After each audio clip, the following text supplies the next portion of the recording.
Hello everyone. Today I am gonna discuss about ECT, that means electroconvulsive therapy. This is the one of the most important topic in mental health nursing. So इसके बारे में आज मैं discuss करने जा रही हूँ। ECT क्या है, उसका टाइप्स क्या है, इंडिकेशंस क्या है, कंट्राइंडिकेशंस क्या है and most important role of nurse क्या है during ECT. So, ECT is electroconvulsive therapy is the artificial induction of a grand mal seizure through application of electric current to the brain. इस therapy में क्या करते हैं, artificially एक scissor provide करते हैं ब्रेन को, कैसे, इलेक्ट्रिक करंट दे के। और इसका टाइप्स क्या क्या है, इसका दो टाइप्स है, एक होता है डायरेक्ट ECT, एक होता है मॉडिफाइड ECT। तो डायरेक्ट ECT क्या है, in this ECT is given in the absence of anaesthesia and muscular relaxation. इसमें जो ECT दिया जाता है, इसमें ना कोई एनेस्थेसिया यूज किया जाता है, ना ही मस्कुलर रिलैक्सेशन, कुछ भी यूज़ नहीं करके डायरेक्ट दिया जाता है। But in modified ECT is given in presence of anaesthesia and muscular relaxation. Modified में क्या होता है, in the presence of anaesthesia और मस्कुलर रिलैक्सेशन में मॉडिफाइड देते हैं। नाउ डेज मॉडिफाइड ECT दिया जाता है, आप कहीं पे भी देखोगे तो मॉडिफाइड देते हैं। So the stimulus is applied through electrodes that are placed either bilaterally in the frontotemporal region और unilaterally on the non dominant side. So वो प्लेस जो इलेक्ट्रिक करंट जो पास करते हैं ब्रेन में, through electrode electric current pass करते हैं, तो इलेक्ट्रोड कहाँ पे रखते हैं, इन फ्रंटोटेम्पोरल रीजन, मतलब ये फ्रंटल जो हमारा पोर्शन है और ये टेम्पोरल, उनमें जस्ट बायलैटरली रखते हैं या फिर non dominant side of unilaterally में वो प्लेस करते हैं। फिर इसके हम इंडिकेशंस का बात करें, इन क्या क्या केसेस में हम ECT देते हैं, जैसे हो गया major depression, severe catatonia, severe साइकोसिस, organic mental disorders, anti depression therapy. So major depression में क्या, कोई डिप्रेशन है, वो ना कुछ खाना खा रहा है, बहुत डिप्रेशन में है, सुसाइडल थॉट्स आ रहा है, तो उस केसेस में हम ECT देते हैं। सेवर कैटाटोनिया मतलब क्या होता है, बॉडी स्टिफ होता है, ये सिजोफेनिया का एक टाइप है, कैटाटोनिक सिजोफेनिया जो बोलते हैं। बॉडी इसमें स्टिफ होता है, उसका ना कुछ मूवमेंट होता है, ना थॉट प्रोसेस, सब उसमें क्या होता है, रुक जाता है, वो हो गया कैटाटोनिया। सीवर साइकोसिस, सिजोफेनिया हो गया, बाइपोलर डिसऑर्डर्स से उसमें ये दिया जाता है। ऑर्गेनिक मेंटल डिसऑर्डर्स जैसे कि डिलीरियम, डिमेंशिया। और फिर एंटी डिप्रेशन थेरेपी, जो एंटी डिप्रेशन ड्रग्स ले रहे हैं उनको भी ये ECT दिया जाता है। फिर कंट्रा इंडिकेशन, किस केसेस में हम ECT नहीं दे सकते, उसका दो टाइप से, एक होता है एब्सोल्यूट, एक होता है रिलेटिव। तो एब्सोल्यूट में आता है रेज्ड ICP का मतलब होता है इंट्राक्रैनियल प्रेशर। इफ़ वो पेशेंट का ICP मतलब इंट्राक्रैनियल प्रेशर ज़्यादा है, इंक्रीज हो रहा है, तो उसमें हम नहीं देंगे।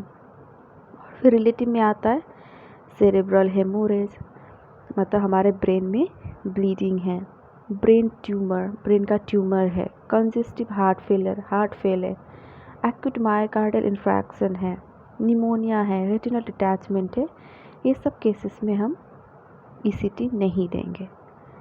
ये बहुत सारे ऑब्जेक्टिव क्वेश्चंस में भी पूछा जाता है कि ECT किस केसेस में नहीं दिया जाता है, तो सबसे फर्स्ट पॉइंट होगा ये रेज्ड ICP, जब ICP ज़्यादा हो उस केस में नहीं दिया जाता। फिर उसके बाद रोल ऑफ नर्स बहुत इम्पोर्टेंट है ECT में, कि रोल ऑफ नर्स क्या है ड्यूरिंग ECT प्रोसीजर। तो सबसे पहले होता है प्री ट्रीटमेंट इवैल्यूएशन, मतलब ECT देने से पहले नर्स का क्या क्या रोल है। सबसे पहले आता है detailed medical and psychiatric history, include history of allergy. सबसे पहले हमारा वहाँ पे नर्स का काम क्या होता है, जो भी मेडिकल हिस्ट्री है और साइकेट्रिक हिस्ट्री, मतलब अभी तक क्या क्या मेडिकेशंस लिया है और अभी क्या मेडिसिन ले रहे हैं, और उनको ये साइकेट्रिक डिसऑर्डर्स क्या है, कितना ईयर से है, कितना ड्यूरेशन से है, ये सब हम क्या करेंगे, हिस्ट्री कलेक्ट करेंगे। उसके साथ उनको किसी क्या चीज़ से एलर्जी है वो सारा हम क्या करेंगे, कलेक्ट करेंगे।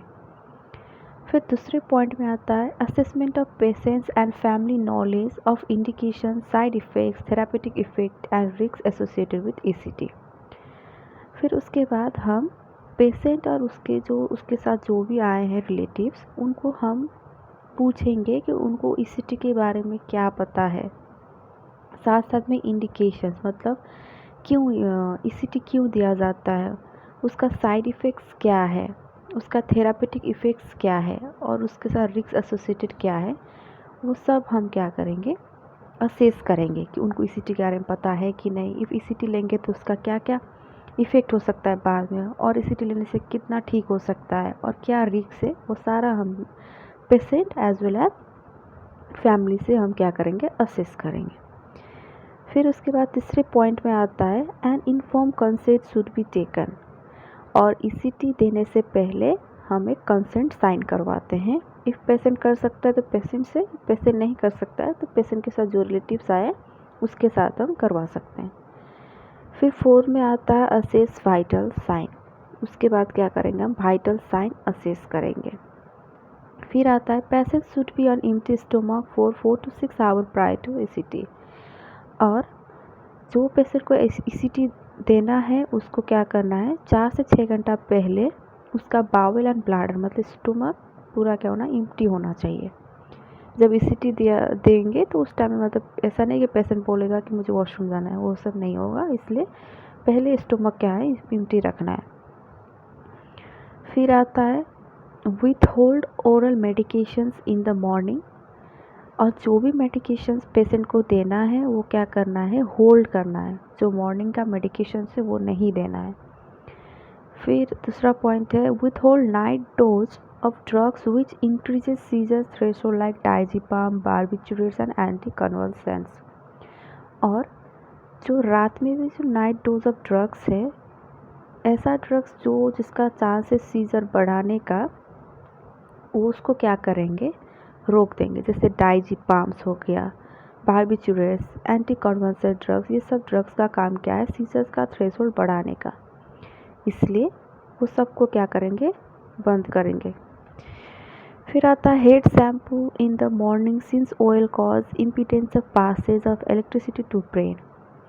इफ बालों में ऑयल है, तेल लगाया है, तो उसको क्या करेंगे, शैम्पू करेंगे, सो दैट जो भी ऑयल है वो सारा निकल जाए, क्योंकि ऑयल क्या करता है, जो हम इलेक्ट्रिक करंट प्रोवाइड करेंगे ब्रेन को, वो पाथवे को क्या होगा, समहाउ वो पास नहीं होने देगा।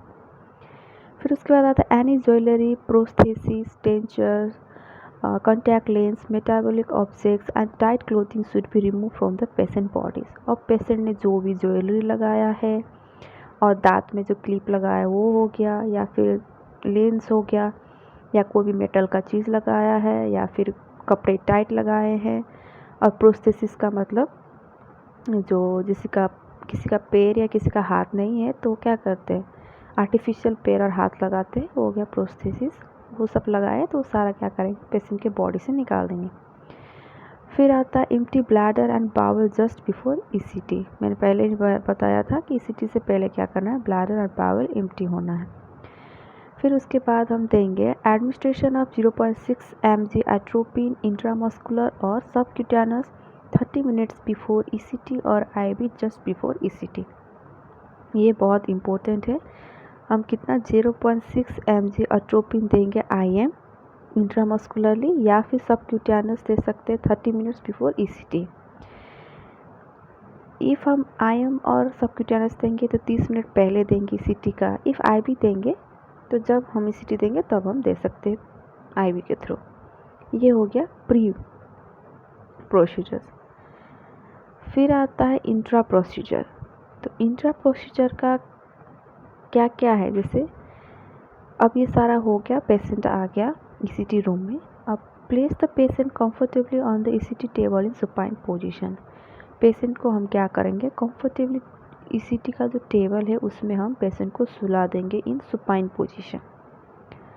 फिर stay with the patient to allay anxiety and fear. So patient के साथ रहना है। जो भी उसको एंजाइटी और डर है वो सबको हटाने के लिए हम पेशेंट को क्या करेंगे, इनकरेज करेंगे और उनको समझाएंगे कि कुछ नहीं होगा, ये कुछ मिनट का ही प्रोसीजर है, फिर इससे आप ठीक हो जाएंगे। ये सब बोल के उनको उनका डर है जो उनको हटाना है। फिर आता है assist in administrating the anaesthetic agent. और फिर हमारा काम क्या होगा वहाँ पे, नर्सेस का काम, कि जो एनेस्थीसिया और मैंने बोला था मसल रिलैक्सेंट जो देते हैं मॉडिफाइड ईसीटी में, वो देने में हम असिस्ट करेंगे। जैसे एनेस्थेटिक एजेंट हो गया थायोपेंटल सोडियम, ये 3 to 5 mg पर kg बॉडी वेट दिया जाता है। एंड मसल रिलैक्सेंट 1 mg पर kg बॉडी वेट, और वो है सुसाइनल कोलाइन। एनेस्थेटिक एजेंट हो गया थायोपेंटल सोडियम, ये देते हैं। फिर इसके बाद since the muscle relax and paralyse all muscles including respiratory muscles, patent airway should be insured and ventilatory support should be started. जब हम ये मसल रिलैक्सेंट और एनेस्थेटिक एजेंट देंगे, वो मसल रिलैक्सेंट क्या करेगा, वो पैरालाइज कर देगा कुछ समय के लिए, सारे मसल्स को क्या करेगा, ब्लॉक कर देगा इंक्लूडिंग रेस्पिरेटरी मसल्स। सो हमें तभी उसका एयरवे चेक करना है। और फिर वेंटिलेटरी सपोर्ट, मतलब वेंटिलेटर भी हमको रेडी रखना है और स्टार्ट करना है। फिर आता है mouth gag should be inserted to prevent possible tongue bite. तो जब हम इलेक्ट्रिक करंट पास करेंगे तो वहाँ पे चांस होगा पेशेंट क्या करे, टोंग बाइट हो सकता है। तो उसको प्रिवेंट करने के लिए हम माउथ गैग देंगे माउथ में। फिर the place of electrode placement should be cleaned with normal saline. और जहाँ पे भी हम वो इलेक्ट्रिक करंट देने के लिए जो इलेक्ट्रोड रखेंगे इन फ्रंटो टेम्पोरल रीजन, उसमें हम क्या करेंगे, नॉर्मल सलाइन से उसको साफ़ करेंगे या फिर 25% बाइकार्बोनेट सॉल्यूशन से हम उसको साफ़ करेंगे। फिर उसके बाद monitor voltage, intensity and duration of electrical stimulus given. फिर उसके बाद हम मॉनिटर करेंगे, ईसीटी जो मशीन है वहाँ पे मॉनिटर करेंगे कितना वोल्टेज है, उसका इंटेंसिटी कितना है और कितनी ड्यूरेशन तक हमने दिया, वो सारा मॉनिटर करेंगे। फिर आता है मॉनिटर सीजर एक्टिविटी यूजिंग कफ मेथड। इसमें क्या होता है, जो पेशेंट को हम ईसीटी दिया जाता है उसके पैर में हम क्या करेंगे, बीपी कफ लगाए होते हैं, ठीक है, और उसमें प्रेशर दिया गया होता है, पूरा टाइट होता है। तो जब हम ऑलरेडी इलेक्ट्रिक करंट पास कर देते हैं ब्रेन में, तो क्या होगा, वो सीजर, मतलब जिस पैर में वो कफ लगाए उस पैर में क्या हो गया, सीजर आएगा। तो वो भी हम मॉनिटर करेंगे कि कितना टाइम वो सीजर आया है। फिर उसके बाद आता है 100% ऑक्सीजन शुड बी प्रोवाइडेड, और ऑक्सीजन सप्लाई देना है। फिर during seizure monitor vital sign, ECG, oxygen saturation, EEG etcetera. और उस टाइम हम क्या करेंगे, सारी चीज़ मॉनिटर करेंगे, vital signs, ECG, oxygen saturation, EEG. ECG हो गया इलेक्ट्रोकार्डियोग्राम, मतलब हार्ट रेट। ईईजी हो गया इलेक्ट्रोएन्सेफेलोग्राम। ये सब हम क्या करेंगे, मॉनिटर करेंगे। फिर record the findings and medications given in the patient charts. So जो पेशेंट का रिपोर्ट है उसमें सारा चीज़ हमने क्या क्या मेडिकेशंस दिया वो सारा हम रिकॉर्ड करेंगे पेशेंट के चार्ट में। ये हो गया इंट्रा प्रोसीजर। फिर उसके बाद आता है पोस्ट प्रोसीजर। अब ईसीटी हमने दे दिया, अब उसके बाद क्या प्रोसीजर है, अब हम क्या करेंगे, पेशेंट को शिफ्ट कर देंगे रिकवरी रूम में। फिर वहाँ पे भी हमको करना है मॉनिटर वाइटल साइन मॉनिटर करना है। फिर उसके बाद continue oxygenation till spontaneous respiration starts. फिर हमको क्या करेंगे, ऑक्सीजन हम उनको सप्लाई करते रहेंगे जब तक उनका खुद का रेस्पिरेशन स्टार्ट्स ना हो, तब तक हम उनको ऑक्सीजन प्रोवाइड करेंगे। फिर assess for post ictal confusion and restlessness. फिर हम उनको असेस करेंगे कि वो कम्प्लीटली मतलब ओरिएंटेड है कि नहीं, according to time, place and person, वो सारा असेस करेंगे। फिर उसके बाद take safety precaution to prevent injury. तभी क्या होता है, एनेस्थेसिया दिया गया था, पेशेंट क्या होता है, बहुत जल्दी अपना वो कॉन्शियसनेस नहीं वो अचीव कर लेते। तो हम क्या करेंगे, उसको जो साइड रेल्स होते हैं बेड का, उसको क्या करेंगे, हम ऑफ करके रखेंगे, सो वो इंजरी मतलब नीचे ना गिरे, वो सेफ्टी प्रिकॉशंस हम प्रोवाइड करेंगे। फिर if there is severe post ictal confusion restlessness, IV diazepam में भी एडमिनिस्टर। इफ़ वहाँ पे सीवियर पोस्ट इक्टल कन्फ्यूजन है एंड रेस्टलेसनेस है, हम क्या करेंगे, IV डाइजिपाम हम एडमिनिस्टर देंगे। फिर reorient the patient after recovery and stay with him until fully oriented. फिर जब वो रिकवरी होंगे एनेस्थीसिया से, फिर उसके बाद हम क्या करेंगे, पेशेंट को रीओरिएंट करेंगे, उनका नाम पूछेंगे, अभी कहाँ है, कितना टाइम हो रहा है, कब पेशेंट को क्या करेंगे, फुल्ली हम ओरिएंट करेंगे। फिर document any findings as relevant in the patient recover. फिर हमें कुछ भी अगर उसमें पेशेंट में कुछ भी अगर हमको मिलता है तो उसको हम क्या करेंगे, पेशेंट के रिकॉर्ड्स में मेंटेन करेंगे। ये होगा ECT के बारे में। आपको बस इतना ही जानना है कि ECT क्या है, उसका टाइप्स क्या है, उसका इंडिकेशंस, कंट्रा इंडिकेशंस और role of nurse. Role of nurse में आपको 3 लिखना है, pre, intra, post. So pre में तो आपको क्या करना है, सबसे पहले तो हिस्ट्री लेना है कि पेशेंट का मेडिकल और साइकेट्रिक हिस्ट्री क्या है। फिर उसके बाद असेस करना है नॉलेज कितना है उनके पास ECT के बारे में। फिर कंसेंट लेंगे हम। फिर पेशेंट ने जो भी ज्वेलरी, मेटल्स वगैरह लगाए वो सबको निकाल देंगे। वाइटल्स हम मॉनिटर करेंगे एंड ब्लैडर और बाउल क्या होना चाहिए, एम्प्टी होना चाहिए। और जो भी मेडिकेशंस उनका है जो थ्रेशोल्ड ऑफ सीजर थ्रेशोल्ड बढ़ा सकता है, उसको हम क्या करेंगे, विथहोल्ड कर देंगे। फिर उसके बाद हम क्या करेंगे, एनेस्थीसिया तभी नहीं देंगे, तभी हम पहले एट्रोपिन देंगे। फिर उसके बाद हम क्या करेंगे, पेशेंट को हम ले जाएंगे ECT रूम में। फिर क्या होगा, कंफर्टली हम पेशेंट को सुलाएंगे इन सुपाइन पोजीशन।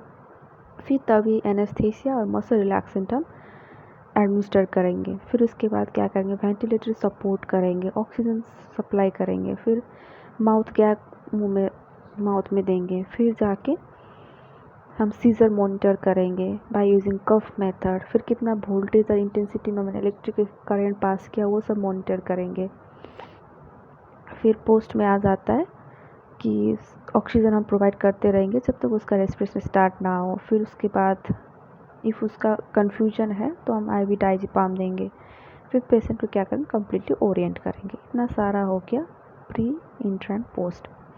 इंडिकेशंस का बात करें तो डिप्रेशन, कैटाटोनिया, साइकोसिस, ऑर्गेनिक मेंटल डिसऑर्डर्स, ये सब में हम इंडिकेशन है। कंट्रा इंडिकेशंस मतलब जब ICP बहुत रेस्ड होता है तभी हम क्या करेंगे, नहीं देंगे। ये सब हो गया। और आज का टॉपिक हम यहीं पे एंड करते हैं। आई होप आप सभी को अच्छा लगा। इफ़ लगा है तो please do like, share and comment. Thank you.